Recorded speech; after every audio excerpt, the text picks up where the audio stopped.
அன்பு ஆன்மீக தமிழ் அன்பர்களே நண்பர்களே, உங்கள் அனைவருக்கும் தமிழ் யூடியூப் சேனலின் இனிய தமிழ் வணக்கம். தாய்மொழியால் இணைவோம், தாய்மொழியை வளர்ப்போம். வாழ்க தமிழ், வளர்க தமிழ். நமது சேனலில் இன்றைய பதிவு திருமூலர் அருளிய திருமந்திரம். இந்த நூலில் உள்ள ஒவ்வொரு பாடலையும் விளக்கத்துடன் ஒவ்வொன்றாக தினம் ஒரு திருமந்திரம் என்ற தலைப்பில் அளிக்க உள்ளோம்.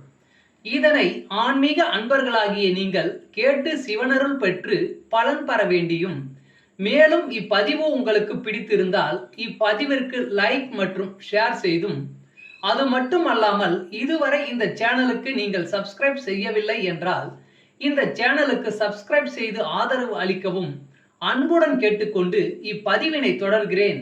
வாருங்கள், தினம் ஒரு திருமந்திரம் அறிவோம். திருமந்திரம் என்னும் நூல் திருமூலரால் தமிழில் அருளப்பட்ட சிவ ஆகமம் ஆகும்.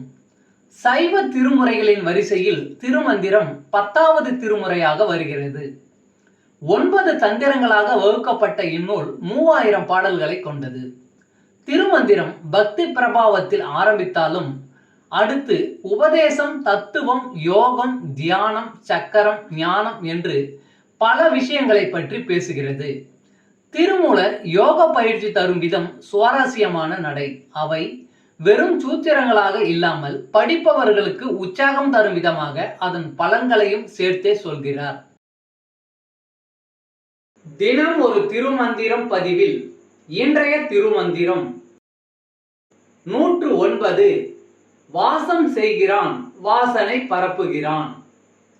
வானவர் என்றும் மனிதர் இவர் என்றும் தேனமர் கொன்றை சிவனருள் அல்லது தான் அமர்ந்து ஓரும் தனி தெய்வம் மற்றில்லை ஊன் அமர்ந்தோரை உணர்வது தானே.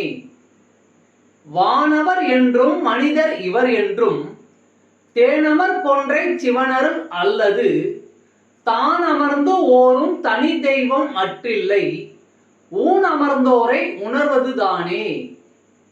பாடலின் விளக்கம். மனிதர்களாகிய நம் அனைவரின் உடலிலும் தேன் நிறைந்த கொன்றை மலர் அணிந்த சிவபெருமான் அமர்ந்திருக்கிறான்.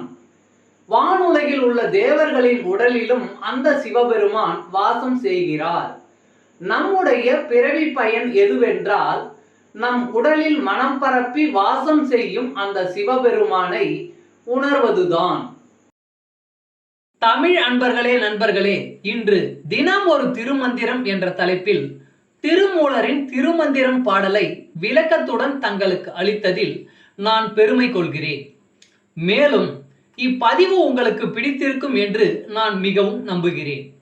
இப்பதிவு ஏதாவது ஒரு வகையில் உங்களுக்கு பயன்பட்டால் அதில் எனக்கு மிக்க மகிழ்ச்சி.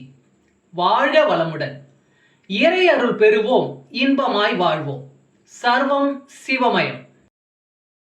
அன்பு ஆன்மீக தமிழ் அன்பர்களே நண்பர்களே, இவ்வீடியோ பதிவினை கேட்டு இன்புற்று ஆதரவு அளித்த அனைத்து தமிழ் உள்ளங்களுக்கும் எங்கள் உள்ளம் கனிந்த நன்றி.